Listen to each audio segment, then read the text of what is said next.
Hello student, welcome to DNA classes. It's me Nana. Today we will learn about a very new chapter which is control and coordination. तो आज हम पढ़ने जाएंगे science के बहुत ही important chapter के बारे में जो है control and coordination.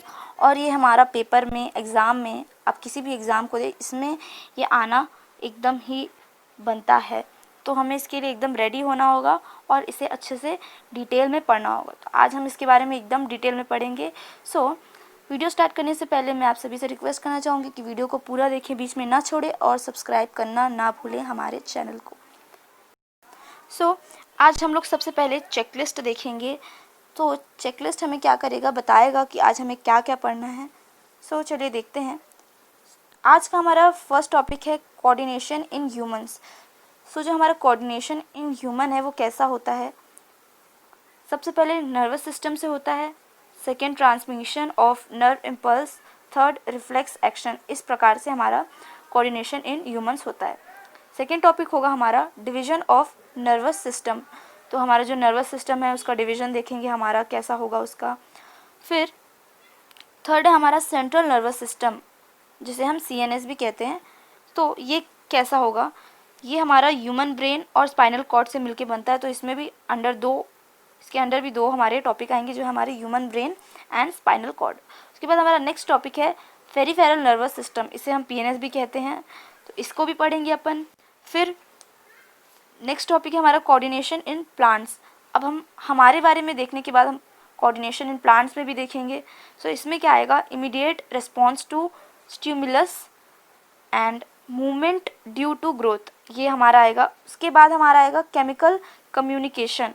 Chemical communication कैसे होगा, कि हमारा हार्मोन से होगा। तो इसे भी हम देखेंगे।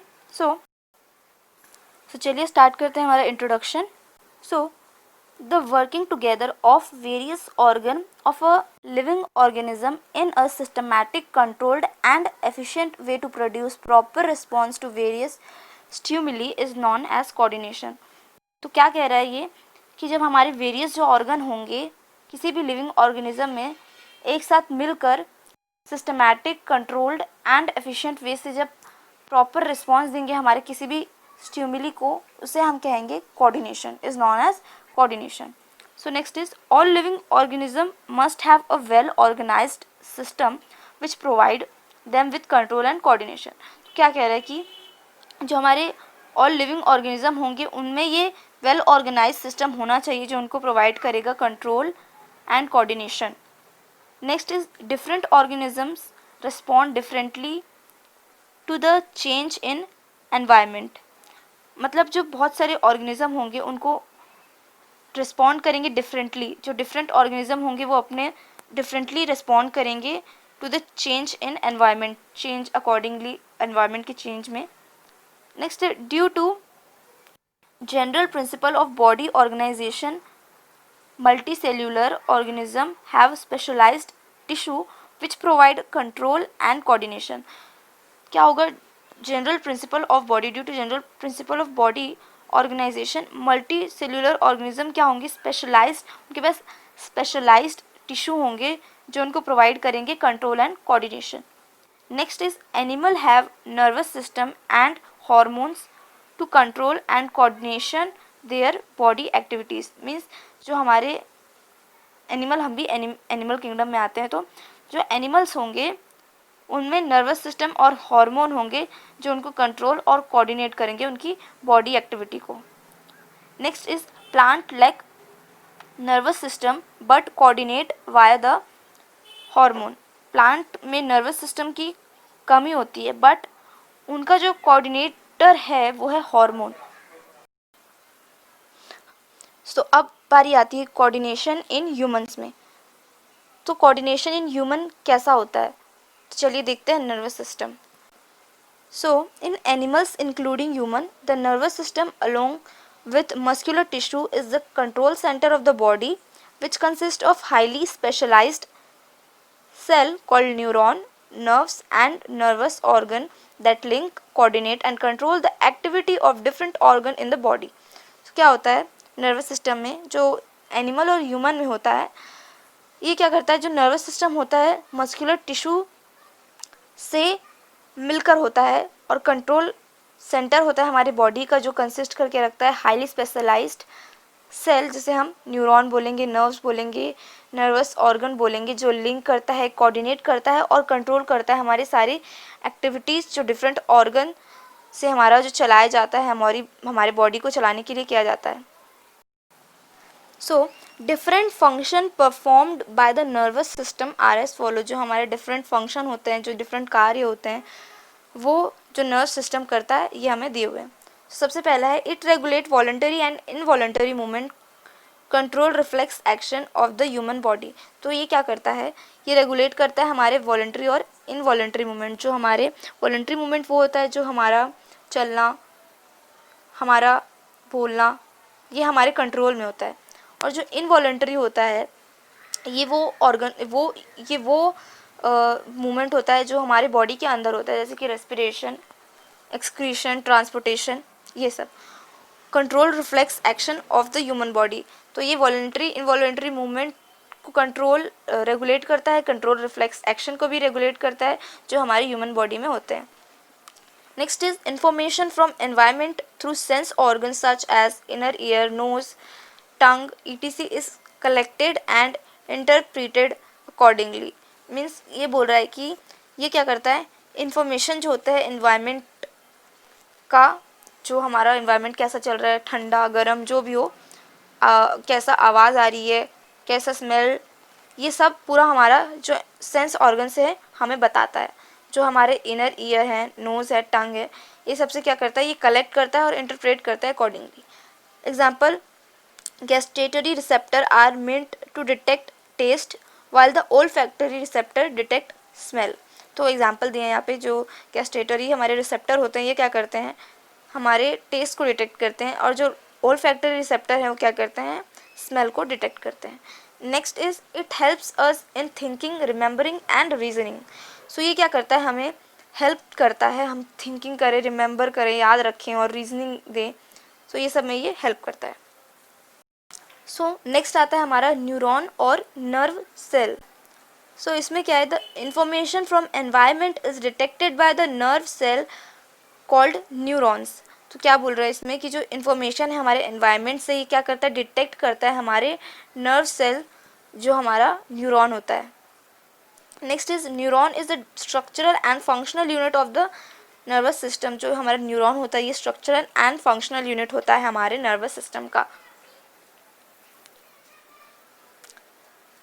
It is the longest cell of human body with length of 90 to 100 centimetre. So क्या बोल रहा है कि ये सबसे लॉन्गेस्ट सेल होता है ह्यूमन बॉडी का, जो जिसका लेंथ होता है 90 to 100 सेंटीमीटर, मतलब मान लो 1 मीटर का होता ही है. Next is the nervous tissue is made up of network of nerve cells और neuron which are specialised for conducting information through electrical impulses from one part of the body to another. Means ये बोल रहा है कि जो हमारा nervous tissue है ये किससे मेड होता है, नर्व सेल्स और न्यूरॉन से, जो क्या करता है, स्पेशलाइज्ड होते हैं. किस लिए स्पेशलाइज्ड होते हैं, conducting information through electrical impulse के थ्रू क्या करता है, ये हम लोग को इंफॉर्मेशन कंडक्ट करता है एक पार्ट से दूसरे पार्ट के बॉडी के दूसरे पार्ट में. So next is structure of neuron और नर्वस सेल. तो यहाँ पे हम लोग को बहुत प्यारा सा डायग्राम दिख रहा है हमारा नर्वस सेल का, तो देखते हैं. चलिए, neuron is compose of following main part. First is cell body और cyton. Cell body or cyton on the broad rounded part of neuron with a central nucleus, abundant cytoplasm and various cell organelles except centrioles. तो ये जो cell body और साइटोन, इसे हम लोग साइटोन भी कहते हैं. तो क्या होता है, ये ब्रॉड राउंडेड पार्ट होता है हमारे न्यूरॉन का विथ अ सेंट्रल न्यूक्लियस. इसमें सेंट्रल न्यूक्लियस होता है, इसके सेंटर में न्यूक्लियस होता है जो अबंडेट करता है, साइटोप्लाज्म को रखता है और वेरियस सेल ऑर्गेनल्स को भी रखता है, बट एक्सेप्ट सेंट्रियोल्स को नहीं रखता ये. तो यहाँ पे हमको एक डायग्राम दिख रहा है हमारे नर्वस सेल का सुंदर सा. तो ये जो डायग्राम है इसका जो ब्रॉड राउंडेड पार्ट है ये पूरा हमारा क्या है, सेल बॉडी, जिसे हम साइटोन भी कहते हैं. So the cell body also called the soma, इसे हम सोमा भी बोलते हैं। जो सेल बॉडी हमारा जो फ्लावर सा प्यारा सा दिख रहा है, इसे हम सोमा भी कहते हैं। Next is the cell body connect to the dendrite which bring information to the neuron and the axon which send information to the other neurons. तो क्या होता है, ये जो सेल बॉडी है ये क्या करता है, कनेक्ट करता है डेंडराइट से, जो क्या करता है इंफॉर्मेशन को ब्रिंग करता है न्यूरॉन को, और एक्सॉन को जो क्या करता है इंफॉर्मेशन को सेंड करते हैं अदर न्यूरॉन्स में। सो ये इसमें हमारी जो सेल बॉडी आप देख रहे हैं, इसमें हमारा डेंडराइट है, न्यूक्लियस है, सेल बॉडी है, एक्सॉन है, ये सब दिख रहा है आपको। So when information is received from another neuron the dendrite pass the signal to the cell body. तो जब क्या होता है, जब हमारा इन्फॉर्मेशन रिसीव कर लिया जाता है किसी और न्यूरॉन से, तो क्या करता है डेंडराइट उसको फिर सिग्नल देता है और फिर दूसरे सेल बॉडी में उसको ट्रांसफ़र कर देता है। Next is the cell body then may send the information to the axon depending on the strength of the signal. मतलब जो क्या होता है, हमारा जो सेल बॉडी है वो में सेंड करता है इन्फॉर्मेशन हमारे एक्सॉन को, क्योंकि उसकी स्ट्रेंथ के ऊपर भी डिपेंड करता है कि वो अपना सिग्नल कितना दे सकता है। ओके, सो नेक्स्ट पार्ट है हमारा dendrite. So the protoplasmic branch process of the cell body which receive and transmit stimulus.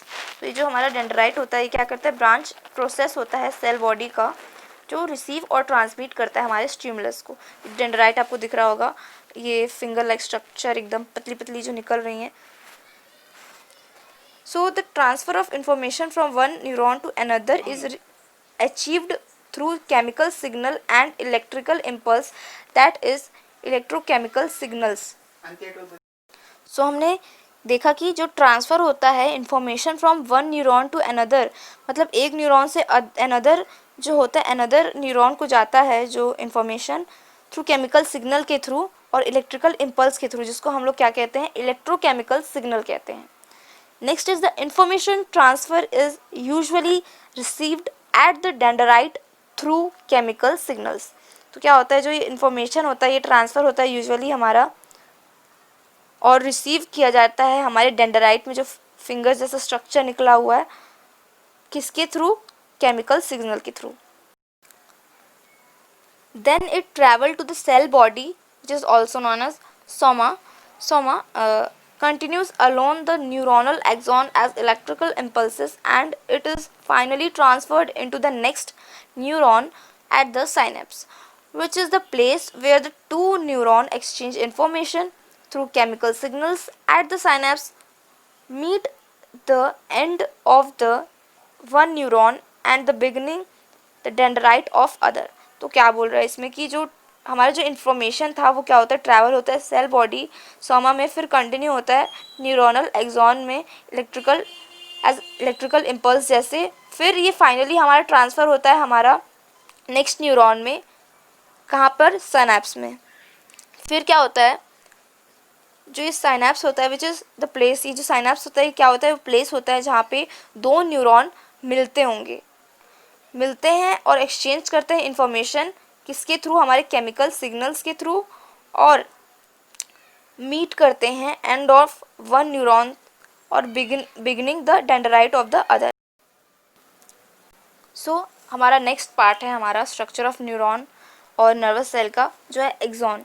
So axon the long fibre like cytoplasmic process that conduct impulse away from the cell body.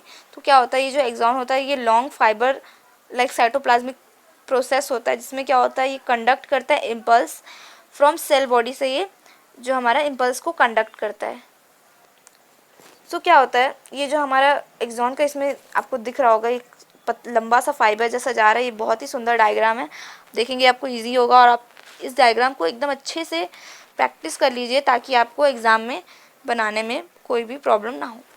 So it is considered as the longest part of neuron. तो ये जो पूरा neuron का जो हम लोग structure देख रहे हैं, तो ये न्यूरॉन में जो ये एक्सॉन है ये इसका लॉन्गेस्ट पार्ट माना गया है, consider longest part. Next is the axon may be covered by a protective sheath called myelin sheath. तो क्या होता है, जो एक्सॉन है, जो फाइबर जैसा है, पतली सी लाइन जैसे जा रहा है, तो इसमें भी एक कवर चढ़ी हुई है, प्रोटेक्टिव कवरिंग, जिसे हम लोग माइलिन शीथ कहते हैं। Okay, so structure of neurons और नर्वस सेल का जो है हमारा नेक्स्ट पार्ट जो है nerve ending, the fine branch like termination of neurons. तो ये क्या है, हमारा फाइन ब्रांच लाइक टर्मिनेशन है न्यूरॉन्स का। So sensory ending are actually dendrite lying far from the neuronal cell body. तो क्या होता है, जो सेंसरी एंडिंग होता है वो एक्चुअली डेंडराइट से फार फ्रॉम होता है न्यूरोनल सेल बॉडी की। तो at the nerve endings the electrical impulse set off the release of chemicals। तो क्या होता है, जो नर्व एंडिंग होता है इलेक्ट्रिकल इम्पल्स का वो सेट ऑफ हो जाता है और केमिकल्स को रिलीज करता है।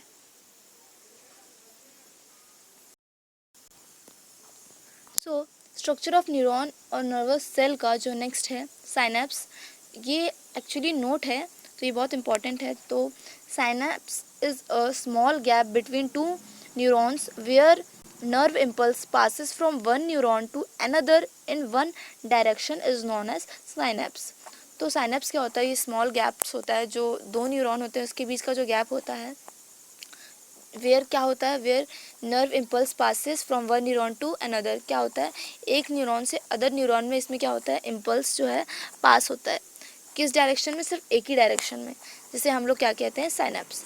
तो chemical released at the nerve endings cross the synapse and start a similar electrical impulse in a dendrite of the next neuron and the process goes on।